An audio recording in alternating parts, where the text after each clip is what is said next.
ఆదికాండము 24వ అధ్యాయం. అబ్రహాము బహుకాలము గడిచిన వృద్ధుడై ఉండెను.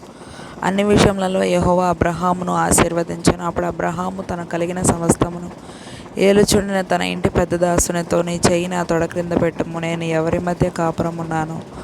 ఆ కనానీయుల కుమార్తెలలో ఒక దానిని నా కుమారునికి పెండ్లి చేయక, నా స్వదేశమందున్న నా బంధువుల యొద్దకు వెళ్ళి ఇస్సాకును నా కుమారునికి భార్యను తెచ్చునట్లు ఆకాశం యొక్క దేవుడును భూమి యొక్క దేవుడునైన యెహోవా తోడ నీ చేత ప్రమాణము చేయించదనెను. ఆ దాసుడు, ఈ దేశమునకు నా వెంట వచ్చుటకు ఒకవేళ ఆ స్త్రీ ఇష్టపడని ఎడల, నీవు బయలుదేరి వచ్చిన ఆ దేశమునకు నేను నీ కుమారుని తీసుకొని పోవలెనా అని అడుగగా, అబ్రహాము అక్కడికి నా కుమారుని తీసుకొని పోకూడదు సుమి, నా తండ్రి ఇంట నుండి నేను పుట్టిన దేశం నుండి నన్ను తెచ్చి నాతో మాట్లాడి నీ సంతానమునకు ఈ దేశం నిచ్చేదనని ప్రమాణం చేసి నాతో చెప్పిన పరలోకపు దేవుడగు యెహోవా తన దూతను నీకు ముందుగా పంపును. అక్కడ నుండి నీవు నా కుమారునికి భార్యను తీసుకొని వచ్చేదవు. అయితే నీ వెంట వచ్చుటకు ఆ స్త్రీ ఇష్టపడని ఎడల ఈ ప్రమాణం నుండి విడుదల పొందేదవు గాని నీవు నా కుమారుని అక్కడికి తీసుకొని పోకూడదని అతనితో చెప్పాను. ఆ దాసుడు తన యజమానుడకు అబ్రహాము తొడ కింద తన చెయ్యి పెట్టి ఈ సంగతి విషయమై ప్రమాణం చేసెను. అతడు తన యజమానుని ఒంటెలలో 10 ఒంటెలను, తన యజమానుని ఆస్తిలో శ్రేష్టమైన నానా విధములకు వస్తువులను తీసుకొని పోయాను. అతడు లేచి ఆరంనా హరాయిములోనున్న నాహోరు పట్టణము చేరి, సాయంకాలం ముందు స్త్రీలు నీళ్లు చేదుకొని వచ్చు వేళకు ఆ ఊరి బయటనున్న నీళ్ల బావి యొద్ద తన ఒంటెలను మోకరింపజేసి ఇట్లనెను, నా యజమానుడగు అబ్రహాము దేవుడవైన యెహోవా, నేను వచ్చిన కార్యమును త్వరలో సఫలము చేసి నా యజమానుడగు అబ్రహాము మీద అనుగ్రహము చూపుము, చిత్తగించుము. నేను ఈ నీళ్ల ఊట యొద్ద నిలుచుచున్నాను. ఈ ఊరి వారి పిల్లలు నీళ్లు చేదుకొనుటకు వచ్చుచున్నారు. కాబట్టి నేను త్రాగునట్లు నీవు దయచేసి నీ కడవను వంచుమని నేను చెప్పగా, నీవు త్రాగుము, నీ ఒంటెలకును నీళ్లు పెట్టెదనని ఏ చిన్నది చెప్పును. ఆమెయే నీ సేవకుడైన ఇస్సాకు కొరకు నీవు నియమించినదై ఉండునుగాక. అందువలన నీవు నా యజమానుని మీద అనుగ్రహము చూపితివని తెలుసుకొందునెను. అతడు మాట్లాడుట చాలింపక ముందే అబ్రహాము సహోదరుడైన నాహోరు భార్యకు మిల్కా కుమారుడైన బెతూయేలుకు పుట్టిన రెబ్కా కడవ భుజం మీద పెట్టుకొని వచ్చెను. ఆ చిన్నది మిక్కిలి చక్కనిది, ఆమె కన్యక, ఏ పురుషుడును ఆమెను కూడలేదు. ఆమె ఆ బావిలోనికి దిగిపోయి కడవను నీళ్లతో నింపుకొని ఎక్కి రాగా, ఆ సేవకుడు ఆమెను ఎదుర్కొనుటకు పరిగెత్తి, నీ కడవలో నీళ్లు కొంచెము దయచేసి నన్ను త్రాగనిమ్మని అడిగెను. అందుకు ఆమె, అయ్యా త్రాగుమని చెప్పి త్వరగా తన కడవను చేతి మీదకి దించుకొని అతనికి దాహమిచ్చెను. మరియు ఆమె అతనికి దాహమిచ్చిన తరువాత, నీ ఒంటెలు త్రాగుమట్టుకు వాటికి నీళ్లు చేదిపోయుదునని చెప్పి త్వరగా గాడిలో తన కడవ కుమ్మరించి తిరిగి చేతులకు ఆ బావికి పరిగెత్తుకొని పోయి అతని ఒంటెలన్నిటికీ నీళ్లు చేదిపోసెను. ఆ మనుషుడు ఆమెను తేరి చూచి తన ప్రయాణమును యెహోవా సఫలము చేసెనో లేదో తెలుసుకొనవలెనని ఊరకుండెను. ఒంటెలు త్రాగుట అయిన తరువాత ఆ మనుషుడు 1/2 తులము ఎత్తుగల బంగారపు ముక్కు కమ్మిని, ఆమె చేతులకు 10 తులముల ఎత్తుగల 2 బంగారు కడియములను తీసి, నీవు ఎవరి కుమార్తెవు దయచేసి నాతో చెప్పుము. నీ తండ్రి ఇంట మేము ఈ రాత్రి బస చేయుటకు స్థలమున్నదా అని అడిగెను. అందుకు ఆమె, నేను నాహోరుకు మిల్కా కనిన కుమారుడగు బెతూయేలు కుమార్తెనెను. మరియు ఆమె, మా యొద్ద చాలా గడ్డియు మేతయు రాత్రి బస చేయుటకు స్థలమును ఉన్నవనగా, ఆ మనుషుడు తన తల వంచి యెహోవాకు మ్రొక్కి, అబ్రహామును నా యజమానుని దేవుడైన యెహోవా స్తుతింపబడునుగాక. ఆయన నా యజమానునికి తన కృపను తన సత్యమును చూపుట మానలేదు. నేను త్రోవలో నుండగానే యెహోవా నా యజమానుని బంధువులు ఇంటికి నన్ను నడిపించెను. అంతటా ఆ చిన్నది పరిగెత్తుకొని పోయి ఈ మాటలు తన తల్లి ఇంటి వారికి తెలిపెను. రిబ్కాకు లాబానునొక సహోదరుడుండెను. అప్పుడు లాబాను ఆ బావి దగ్గర వెలుపటనున్న ఆ మనుషుని యొద్దకు పరిగెత్తుకొని పోయెను. అతడు ఆ ముక్కు కమ్మిని తన సహోదరి చేతులనున్న ఆ కడియములను చూచి, ఆ మనుషుడు ఇలాగు నాతో మాటలాడెనని తన సహోదరి అయిన రిబ్కా చెప్పిన మాటలు విని ఆ మనుషుని యొద్దకు వచ్చెను. అతడు ఆ బావి యొద్ద ఒంటెల దగ్గర నిలిచి ఉండగా లాబాను, యెహోవా వలన ఆశీర్వదింపబడిన వాడ, లోపలికి రమ్ము. నీవు బయట నిలువనేలా ఇల్లును ఒంటెలకు స్థలమును నేను సిద్ధము చేయించితినెను. ఆ మనుషుడు ఇంటికి వచ్చినప్పుడు లాబాను ఒంటెల గంతలు విప్పి ఒంటెలకు గడ్డియు మేతయు కాళ్ళు కడుక్కొనుటకు అతనికిని అతనితో కూడానున్న వారికి నీళ్లు ఇచ్చి అతనికి భోజనం పెట్టించెను. గాని అతడు నేను వచ్చిన పని చెప్పకమును భోజనము చేయననగా లాబాను చెప్పమనెను. అంతటా అతడు ఇట్లనెను, నేను అబ్రహాము దాసుడను. యెహోవా నా యజమానుని బహుగా ఆశీర్వదించెను గనుక అతడు గొప్పవాడాయెను. అతనికి గొర్రెలను, గొడ్లను, వెండి బంగారములను, దాసదాసీ జనమును, ఒంటెలను, గాడిదలను దయచేసెను.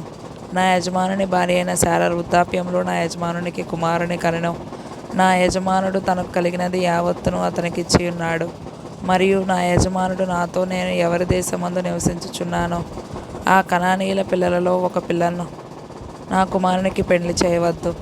అయితే నా తండ్రి ఇంటికి నా వంశస్థుల యొద్దకును వెళ్ళి నా కుమారునికి పెండ్లి చేయుటకు ఒక పిల్లను తీసుకొని రావాలని నా చేత ప్రమాణము చేయించెను. అప్పుడు నేను నా యజమానునితో, ఆ స్త్రీ నా వెంట రాదేమో అని చెప్పినందుకు అతడు, ఎవని సన్నిధిలో నేను జీవించుచున్నానో ఆ యెహోవా నీతో కూడా తన దూతను పంపి నీ ప్రయాణము సఫలము చేయును గనుక నీవు నా వంశస్థులలో నా తండ్రి ఇంట నుండి నా కుమారునికి భార్యను తీసుకొని వచ్చెదవు. నీవు నా వంశస్థుల యొద్దకు వెళ్ళితివా, ఈ ప్రమాణము విషయంలో ఇక నీకు బాధ్యత ఉండదు. వారు ఆమెను ఇయ్యని ఎడల కూడా ఈ ప్రమాణం విషయంలో నీకు బాధ్యత ఉండదని చెప్పాను. నేను నేడు ఆ బావి యొద్దకు వచ్చి అబ్రహామును, నా యజమానుని దేవుడా అయిన యెహోవా, నా ప్రయాణమును నీవు సఫలము చేసిన ఎడల నేను ఈ నీళ్ల బావి యొద్ద నిలిచి ఉండగా నీళ్లు చేదుకొనుటకు వచ్చిన చిన్నదానితో, నేను నీవు దయచేసి నీ కడవలో నీళ్లు కొంచెము నన్ను త్రాగనిమ్మని చెప్పునప్పుడు నీవు త్రాగుము, నీ ఒంటెలకును చేదిపోయుదునని యవత చెప్పును. ఆమెయే నా యజమానుని కుమారునికి యెహోవా నియమించిన పిల్లయ్య ఉండును గాకని మనవి చేసుకొంటిని. నేను నా హృదయంలో అట్లు అనుకొనుట చాలింపక ముందే రిబ్కా భుజం మీద తన కడవను పెట్టుకొని వచ్చి ఆ బావిలోనికి దిగిపోయి నీళ్లు చేదుకొని వచ్చెను. అప్పుడు నాకు దాహమిమ్మని నేను ఆమెను అడగగా ఆమె త్వరగా తన కడవను దించి త్రాగుము, నీ ఒంటెలకును నీళ్లు పెట్టదనని చెప్పెను. గనుక నేను త్రాగితిని. ఆమె ఒంటెలకును నీళ్లు పెట్టెను. అప్పుడు నేను, నీవు ఎవరి కుమార్తెవని అడిగినందుకు ఆమె మిల్కా నాహోరునకు కనిన కుమారుడగు బెతూయేలు కుమార్తెనని చెప్పినప్పుడు నేను ఆమె ముక్కుకు కమ్మియును ఆమె చేతులకు కడియములను పెట్టి నా తల వంచి యెహోవాకు మ్రొక్కి అబ్రహామును, నా యజమానుని దేవుడైన యెహోవాను స్తోత్రము చేసి తిని, ఏలయనగా ఆయన నా యజమానుని యొక్క సహోదరుని కుమార్తెను అతని కుమారునికి తీసుకొనున్నట్లు సరి అయిన మార్గమందు నన్ను నడిపించెను. కాబట్టి నా యజమానుని ఎడల మీరు దయను నమ్మకమును కనుపరిచిన ఎడల అది ఆయనను నాకు తెలియజెప్పుడే, లేని ఎడల అది ఆయనను తెలియజెప్పుడే. అప్పుడు నేను ఎటు పోవలెనో అటు పోయేదనగా లాబానును బెతూయేలును, ఇది యెహోవా వలన కలిగిన కార్యము, మేమైతే అవునని కానీ కాదని కానీ చెప్పజాలము. ఇదిగో రిబ్కా నీ ఎదుటనున్నది, ఆమెను తీసుకొని పొమ్ము. యెహోవా సెలవిచ్చిన ప్రకారము ఈమె నీ యజమానుని కుమారునికి భార్య అగును గాకని ఉత్తరమిచ్చిరి. అబ్రహాము సేవకుడు వారి మాటలు విని యెహోవాకు సాష్టాంగ నమస్కారము చేశాను. తరువాత ఆ సేవకుడు వెండి నగలను, బంగారు నగలను, వస్త్రములను తీసి రిబ్కాకు ఇచ్చెను. మరియు అతడు ఆమె సహోదరునికి తల్లికిని విలువగల వస్తువులు ఇచ్చెను. అతడు అతనితో కూడా నున్న మనుషులను అన్నపానములు పుచ్చుకొని అక్కడ రాత్రి అంతయు నుండిరి. ఉదయంన వారు లేచినప్పుడు అతడు, నా యజమానుని యొద్దకు నన్ను పంపించుడని చెప్పగా ఆమె సహోదరును ఆమె తల్లియు, ఈ చిన్నదాని 10 దినములైనను మా యొద్ద ఉండనిమ్ము, ఆ తర్వాత ఆమె వెళ్ళవచ్చునండ్రి. అప్పుడు అతడు, యెహోవా నా ప్రయాణమును సఫలము చేశాను గనక నాకు తడవు కానీయక నన్ను పంపించుడి, నా యజమానుని యొద్దకు వెళ్ళేదనని చెప్పినప్పుడు వారు ఆ చిన్నదానిని పిలిచి ఆమె ఏమననో తెలుసుకుందామని చెప్పుకొని రిబ్కాను పిలిచి, ఈ మనుషునితో కూడా వెళ్ళెదవా అని ఆమెను అడిగినప్పుడు వెళ్ళేదనెను. కాబట్టి వారు తమ సహోదరి అయిన రిబ్కాను, ఆమె దాదిని, అబ్రహాము సేవకుని, అతనితో వచ్చిన మనుషులను సాగనంపినప్పుడు వారు రిబ్కాతో, మా సహోదరి, నీవు వేలకు తల్లివగుదువుగాక, నీ సంతతి వారు తమ పగవారి గవనిని స్వాధీనపరచుకొందురుగాక అని ఆమెను దీవింపగా రిబ్కాయు ఆమె పనికత్తెలను లేచి ఒంటెలను ఎక్కి ఆ మనుషుని వెంబడి వెళ్ళిరి. అట్లు ఆ సేవకుడు రిబ్కాను తోడుకొని పోయాను. ఇస్సాకు బెయేర్ లహాయి రోయి మార్గమున వచ్చి దక్షిణ దేశమందు కాపురం ఉండిన సాయంకాలంన ఇస్సాకు పొలములో ధ్యానింప బయలువెళ్ళి కన్నులెత్తి చూచినప్పుడు ఒంటెలు వచ్చి చుండెను. రిబ్కా కన్నులెత్తి ఇస్సాకును చూచి ఒంటె మీద నుండి దిగి మనలను ఎదుర్కొనుటకు పొలంలో నడుచుచున్న ఆ మనుషుడు ఎవరని దాసుని అడగగా ఇతడు నా యజమానుడని చెప్పాను గనుక ఆమె ముసుగు వేసుకొనెను.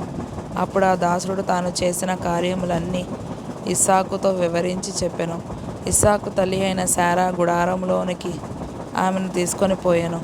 అట్లు అతడు రిబ్కాను పరిగ్రహింపగా ఆమె అతనికి భార్య ఆయెను. అతడు ఆమెను ప్రేమించెను. అప్పుడు ఇస్సాకు తన తల్లి విషయమై దుఃఖ నివారణ పొందెను.